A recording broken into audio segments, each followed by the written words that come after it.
In a hot, hot pan, I seared off a pork loin.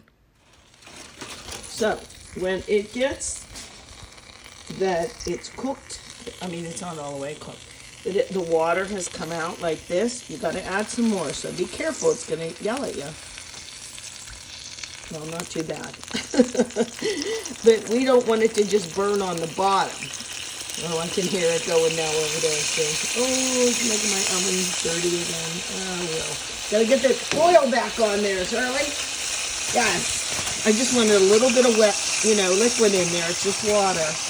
So that it's going to cook instead of just scorch on the bottom. So I came to temperature. It's a little over. It's actually about 170, but I want you to see the bottom of this. Look at that. Caramelized on there. What I'm going to do here now, while the pan's still hot, there's a little bit of fat left, but I'm going to add some butter, and then I can add what's called aromatics. You can add garlic and onions or whatever you like, and just make a pan sauce out of this real quick. So this is going to rest for 1 minute before I carve it. It looks really good, and it smells so good. Do you love the smell of garlic? I'm called the garlic queen, I think. So this is where I added the butter and some little minced onions.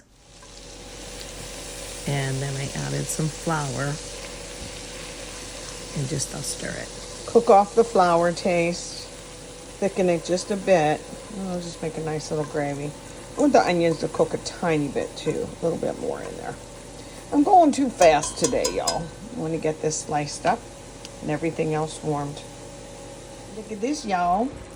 Okay, turn this into like a little gravy all of a sudden. I hope you can see the color on this because there's nothing artificial in it. It's just literally because I seared that meat and then took all the fond off of the bottom. So it's going to be good. You can take a plain piece of protein and make it something special. Just lickety split. Now look at this. Look how beautiful this is. It's nice thinned and not overcooked. Some of it I'm going to set back down in the skillet in that nice gravy.